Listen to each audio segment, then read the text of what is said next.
আমাদের কানাই কোথায় চলে গেল? আর রাধাও তো এখানে নেই। দুজনের অনুপস্থিতিতে আমরা এই তিলক সমারোহ করব কি করে? আজ এত বিশেষ একটা অনুষ্ঠান, দ্বারকাধীশের তো এখানে থাকা উচিত। নিষাদ, উলমুখ, তোমরা দুজন যাও আর গিয়ে রাধা কৃষ্ণকে খুঁজে আনো। আচ্ছা বাবা। হ্যাঁ, আরে আরে আরে, তুমি কোথায় যাচ্ছ? তাতশ্রী, এক্ষুনি তো আপনি বললেন ওনাকে গিয়ে ডেকে আনতে। দেখুন কি উতলা হয়ে উঠেছে নিজের বিয়ের জন্য, আর একটু অপেক্ষা করতে পারছে না ও। ছেলের কি অবস্থা দেখো।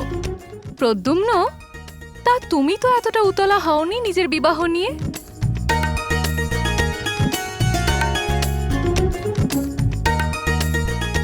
এবার তোমরা দুজন যাও আর তাড়াতাড়ি ডেকে আনো ওদের।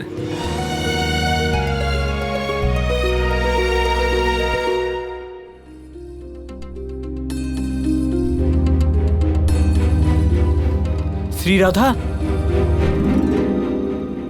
তোমরা দুজন কি করছো এখানে? কাকিমা, রাজসভাতে অনিরুদ্ধের তিলকদান হচ্ছে, তাই আপনাদের সবাইকে ডাকা হয়েছে, শ্রীরাধাকেও।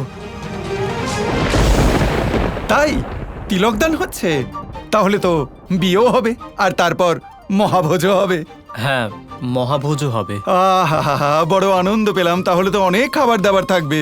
ভেবেই তো আমার কেমন লোভ হচ্ছে আর মনটাও খুব উৎফুল্ল হয়ে উঠছে। আনন্দ পেলাম, খুব আনন্দ পেলাম। আপনার কি লজ্জা করছে না? এখানে আমার পুত্র না চলতে পারছে না বলতে পারছে, আর আপনি মহাভোজের কথা ভাবছেন? অন্যের একটা দানা পর্যন্ত খাইনিও। আর তোমরা? আমি কারোর বিবাহতে থাকবো না। যাও তোমরা দুজন এখান থেকে।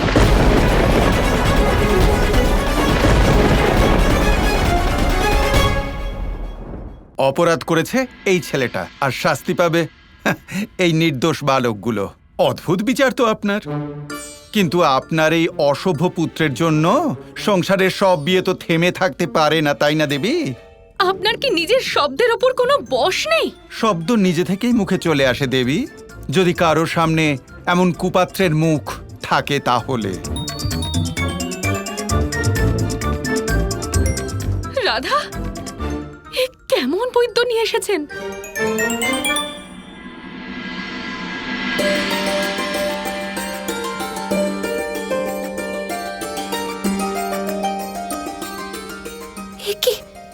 এটা কি হচ্ছে?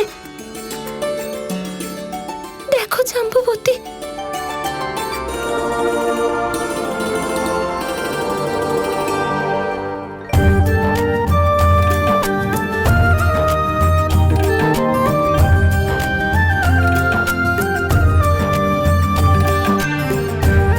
শাম্বু,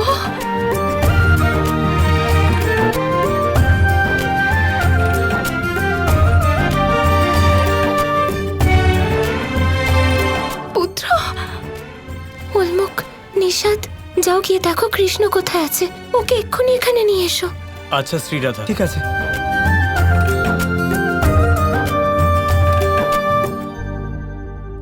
কাকাশ্রী, কাকাশ্রী, কাকাশ্রী, কোথায় গেলেন? কাকাশ্রী, কাকাশ্রী, কোথায় গেলেন? পুরো দ্বারকাতে খুঁজে বেড়ালাম, কিন্তু কোথায় গেলেন কাকাশ্রী জানি না। ওদিকে লগ্ন পেরিয়ে গেলে অনিরুদ্ধর তিলকদান হবে কি করে? চলো চলো। বলেছিলাম না উদ্ধত বালক, যে প্রেমের দ্বারাই তুমি ক্রমশ সুস্থ হবে। হাতে সার এসে গেল তো। কৃষ্ণকে এখানে আসতেই হবে। আমি ওকে দেখাবো, বলবো যে শাম্বু সুস্থ হয়ে উঠছে। শ্রীরাধা, কাকাশ্রীকে কোথাও খুঁজে পেলাম না, আর কেউ জানে না যে উনি কোথায় চলে গেছেন। আরে চলে গেলে গেছেন, আসা যাওয়াই হলো সংসারের নিয়ম। কেউ আসে, কেউ যায়, কেউ যায়, কেউ আসে। কিছুক্ষণ আগে আমি এসেছিলাম, এবার আমি চলে যাচ্ছি। কারণ এই উদ্ধত বালক তো এখন সুস্থ হয়ে গেছে, আমাকে আর কিসের প্রয়োজন? এখনো তো শুধু হাতের সার ফিরেছে, শাম্বু এখনো সুস্থ নয়। আপনি ভালোবেসে প্রলেপ লাগাতে থাকুন, ও পুরো সুস্থ হয়ে যাবে। প্রেমের মধ্যে অদ্ভুত শক্তি আছে। এখন আমার কাজ আছে, আমায় যেতে হবে। কেন? আপনি যে বলেছিলেন আপনি কাজ খুঁজছেন। আরে আমার কথার অর্থ ছিল কাজ আমাকে খুঁজছে। আমি বলি একটা কথা, লোকে বোঝে অন্য।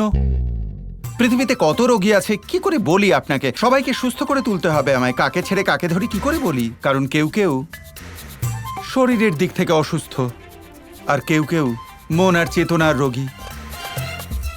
তাদের সবাইকেও তো সুস্থ করতে হবে দেবী। একটু থেকে যান না, যা মূল্য আপনি চান আমি দেব, যা ইচ্ছে হয় চেয়ে নেবেন। আপনি বুঝতে পারছেন না দেবী যে আমি কি চাইতে পারি। প্রাণও দিতে পারি। আপনি এত করে যখন বলছেন তখন আমি থেকেই যাই। আমার কক্ষ কোন দিকে বলুন? নিষাদ, উলমুখ, যাও ওনার জন্য একটা বিশেষ কক্ষের আয়োজন করো। এরা এলেই ভালো খবর নিয়ে আসে। প্রথমে শুনলাম মহাভোজ, এবার শুনছি কক্ষ। বাবা বাবা বাহ। আচ্ছা, কোন দিকে যেতে হবে? এদিকে আসুন, আসুন। বাবা বাবা বাহ, এসো এসো এসো। বেশি কথা বলেন, কিন্তু গুণী বৈদ্য।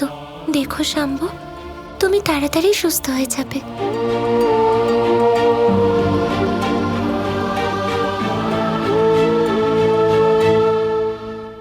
আপনি এখানে থাকবেন। এটাই হলো আমাদের রাজকক্ষ। এখানে শুধু দ্বারকাধীশের অতিথিরাই থাকেন। কিন্তু এমন কিছু বিশেষ জায়গা নয়। কিন্তু কোনো ব্যাপার না, আমি কাজ চালিয়ে নেব। যদি কিছু প্রয়োজন হয় তাহলে সেবককে অবশ্যই বলে দেবেন। আচ্ছা।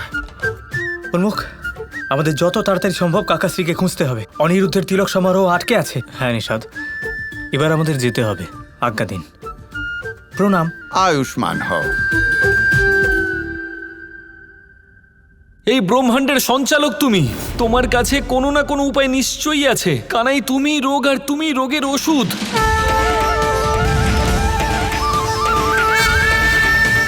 বলেছিলাম আমি এই অভিশাপের উপাচার আর কেউ করতে পারবে না, কিন্তু আপনি 100% উচিত কথা বলেছেন দাদা। ওষুধও হলাম আমি আর রোগও হলাম আমি, আর যেহেতু রোগও হলাম আমি, তাই ধন্বন্তরীও হলাম আমি। রাধা যখন ভালোবেসে এই চিকিৎসা করছে, তখন এর উপায় আমাকে তো বের করতেই হবে। কৃষ্ণকে প্রেমের সাথে থাকতেই হবে।